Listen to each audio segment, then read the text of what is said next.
Welcome back to Quick Theological Thoughts. This is episode 11, fifth part, and hopefully the last part in the series on Anarcho Capitalism. And so last time I ended off with an ambulance run, so I had to jump away on you guys. So sorry about that. But today I want to talk about the last two things I want to hit on were Dan McCreary brings up two passages. One's from 1 Samuel 8 and one's from Romans 13. And so we're going to go to the video where he talks about Romans 13.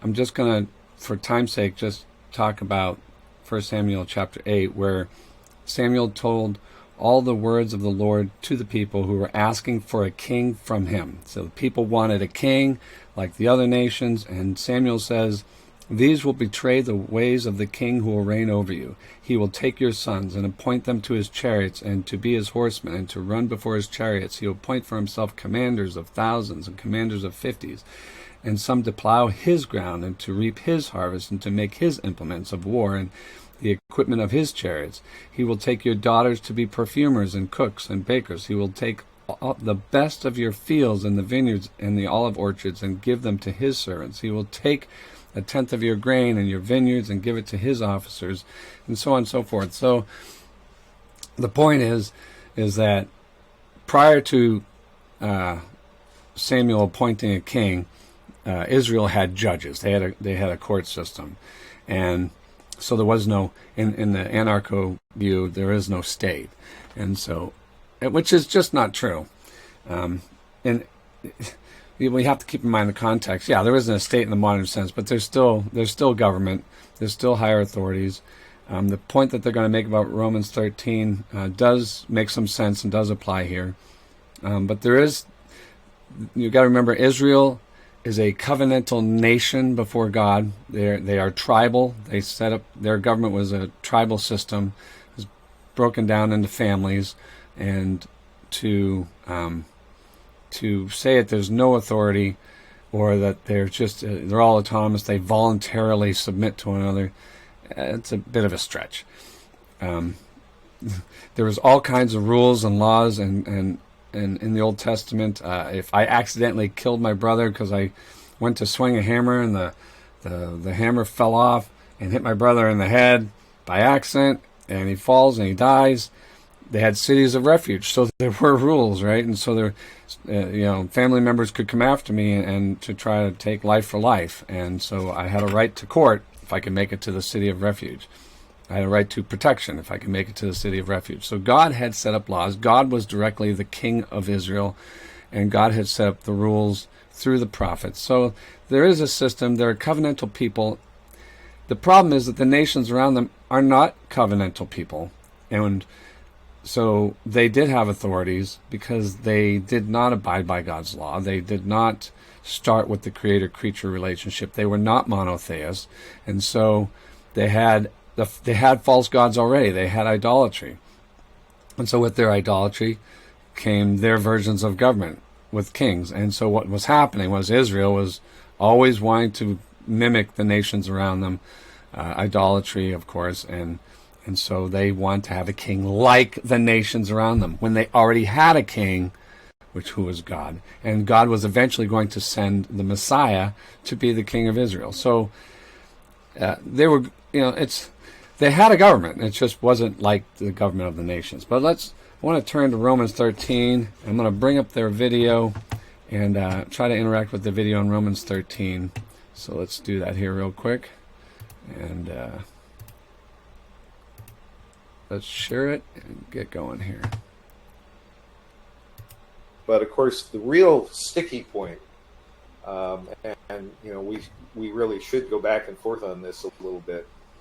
I'm sure that most of the believers out there have sat under sermons where the preacher has gotten up and said, Romans 13, chapter 1, okay, and pounded on the pulpit and said, well, I'm going to paraphrase it two different ways. Mm-hmm. First way I'm going to paraphrase it is the way that I the current teaching in the church promulgates it, and which I think is wrong. But just so you really get a strong sense of what the usual what's going on, yeah. And well, first I'll try and quote the King James. It says, "Let every soul be subject to the higher powers, because there is no power except from God, and those that exist are ordained of God." Now, corruption. What he's going to say here, and that's true, there is no power that's proper, biblical. If it's a proper biblical power, that power is established by God. If you have people who claim to have power, and it's not established by God, then it's not true power. It's not ordained by God. The point that he makes there, I wholeheartedly agree with. I think a lot of us conservative Christians are. Obviously, a lot aren't even aware of this issue. There's a whole bunch of evangelical preaching right now, especially during COVID, that's just lost their minds. So I wholeheartedly agree with him at that point, that the powers that be have to be in line with truth, right? But they say a little too much here. Corruptions have slipped in since King Jimmy. The modern translations get even more explicit. Almost all of them, instead of reading higher powers, say governing authorities or governmental authorities. And, you can read any number of pseudo-intellectual or historical or philological arguments that will try and tell you that, that's what huperakousias, whatever the Greek words are, really meant. And therefore, but that breaks down. So I'll paraphrase it in the very pejorative way that I think the current church does. Every one of you citizens out there better pretty much obey the government, because God put them in power. And therefore, whether they're good, bad, or indifferent, you better do what they say God put them. Let's go to Romans 13 and see what it says. Does it say that? In his pejorative description? Because there's truth there. The Apostle Peter tells us in 1 Peter chapter 2, be subject. But we got to take both of his points here that he's making about the pejorative part, and there's a balance here in Scripture. Let's actually go to the text, and we'll actually read it, right? Let every person be subject to the governing authorities, for there is no authority except from God, and those that exist have been instituted by God. Now, he's trying to say that that's not what the text says, or it's corrupted here. The question is, what does it mean? And every translation will tell you the same thing, because that's what it means. So, the language that's used in the King James, it's used that way because that's what it means, and that's how you would have expressed it in that day. Obviously, you'll get biases. No two ways about it. Especially if you're trying to, we got a king, right? So we got to support that. But or at least they would say that. But what does the text say? What does it mean?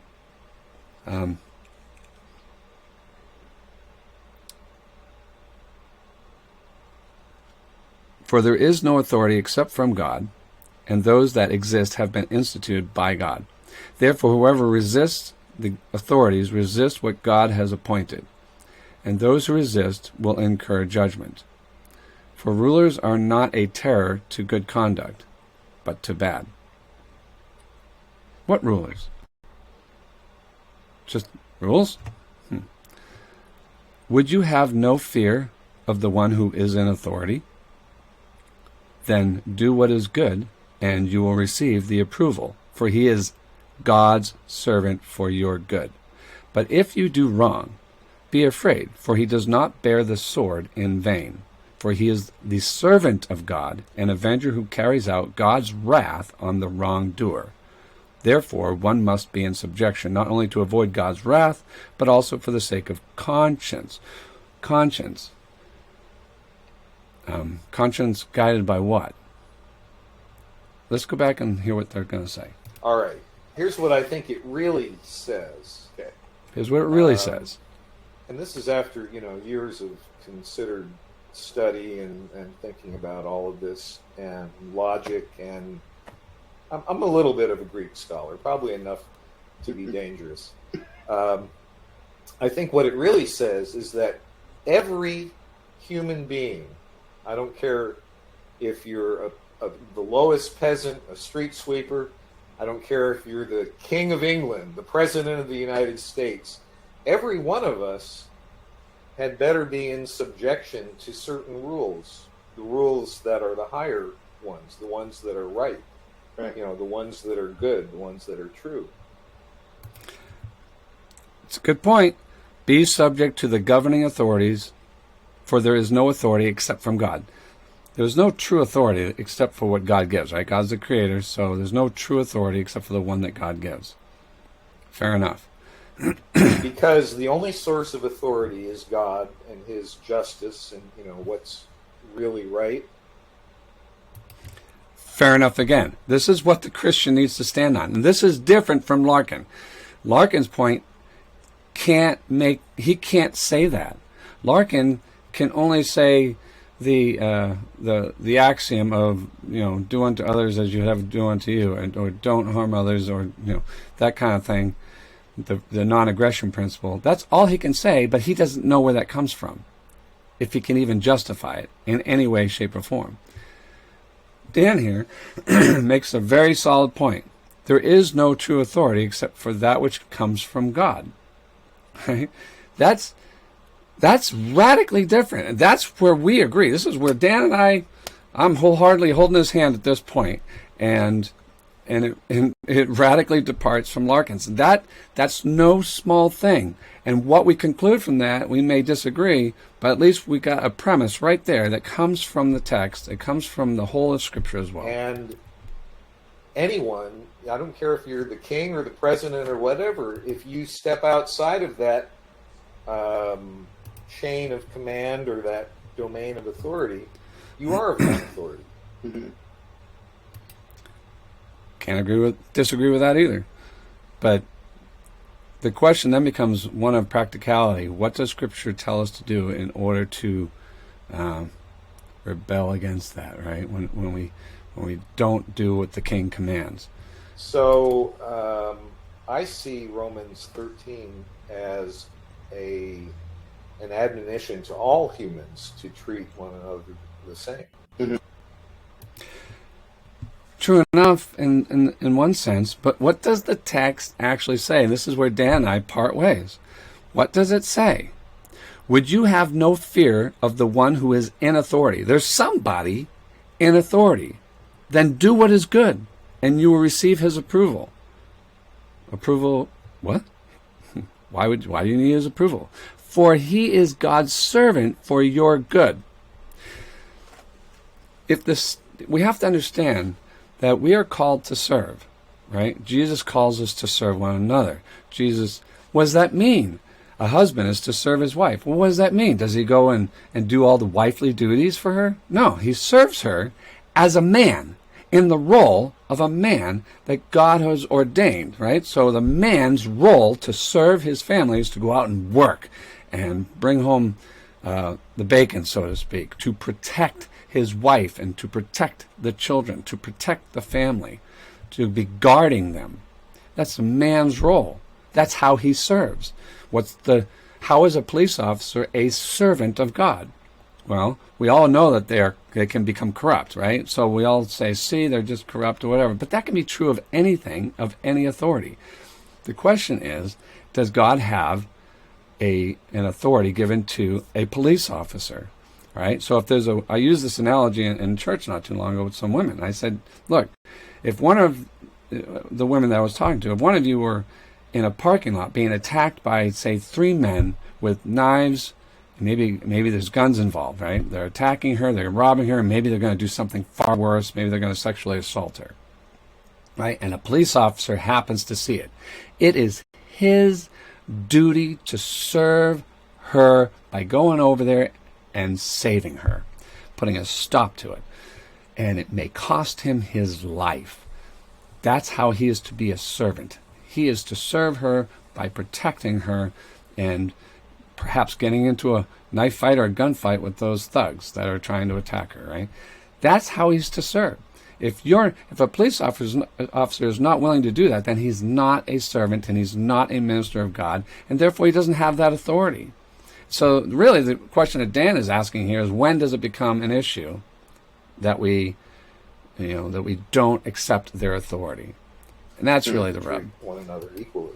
Right. And that's, ultimately that's the choice, is do you follow what is inherently moral, for Christians, what God said people are supposed to be and what they're supposed to do, or a civil authority. And I don't argue from Scripture, not being a Christian, but I ask, does that mean, the common reading, you really think that meant no matter what the guys on the, in Congress or on the throne tell you to do, like, so thou shalt not steal, that's out the window, and thou shalt not murder, that's like everything that God instructed, everything Jesus said.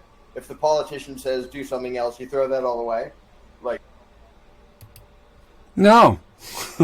No. Well, this is where conservative Christians and libertarians can all shake hands and go, we all agree. Really? Is that really what you want to argue? That's what Romans 13 means? Is all of that is superseded by some legislators that write down, go do something bad? I mean, yeah, I think the general workaround that you're likely to hear in the church is that, the thing where you really need to draw the line is if they tell you to stop preaching the gospel or to stop, ministering or whatever, and then you need to rebel. No, that's not the line. That's what we may observe or we may think. But the reason that it seems to come to that point is because it's one of wisdom, right? If the state has 50 cops and they're telling me to do something, depending on what it is, how am I going to not do that? How am I going to go about my private business without conflict with the state? And there's one of wisdom, there's one of, they're still the state, they're still in charge. God hasn't removed them yet. God's the one that raises up nations. God's the one that brings them down, destroys them. So we're told throughout Scripture, and there's a principle in Scripture that's being overlooked here. King David would not speak a word against King Saul when King David was not yet the king. He was being pursued by Saul. Saul was trying to kill him, and King David said, look, Saul is anointed by God. He is at some point, God is going to remove Saul, and until that happens, King David needed to remain in subjection to King Saul, at least in some way, even though he's running from Saul. So there are ways to not do what Saul was commanding you to do, but yet we have to use wisdom in how to do that. And if you live in China and you're a Christian in China, and monotheism is basically, for all intents and purposes, illegal, you got to figure out how to live as a Christian in rebellion against that without everybody going out and getting killed, right? So there's a wisdom issue. There's an issue where we have to recognize that God is the one who's going to bring things down. God is the one who's going to restore what's right.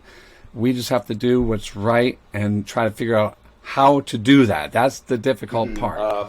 But I think that's just sort of limiting that to something that's, too specific. yeah, and I mean everybody decides where to draw that line. Yeah. And I'm going to finish here. Everybody has to decide whether to draw that line. Dan was right when he was starting with Scripture. Larkin's wrong because he doesn't have Scripture to guide the conscience. Everybody has this right to decide. No. God has established authority. And God says, let's just keep reading. For he is the servant of God, an avenger who carries out God's wrath on the wrongdoer. Therefore, one must be in subjection not only to avoid God's wrath, but also for the sake of conscience. Because of this, you also pay taxes. These guys are anti-tax, right? What does it say? You also pay taxes, for the authorities are ministers, servants, right? They're ministers of God, attending to this very thing. pay to all what is owed to them, taxes to whom taxes are owed, revenue to whom revenue is owed, respect to whom respect is owed, honor to whom honor is owed. If God, that's King David, before he was king, was honoring King Saul, even though Saul was rebelling against God's law, against God's commandments. There's got to be wisdom that's used here. And the text tells us they don't deal with the text. And I've listened to other anarcho-capitalists. I'm sorry. They do not wrestle with this text. They just don't. And we may come to maybe slightly different conclusions on this and how this works, but it says that there are authorities and they're appointed by God. So I'm just going to say that for the series. Thank you for watching and listening. Hope some of this was beneficial. Hope this gets the conversation going a little bit. It's a difficult question at times as far as what do we do when kings command you to do something you shouldn't be doing, or the opposite, right? So anyway, thanks for watching, thanks for listening, and see you next time. God bless.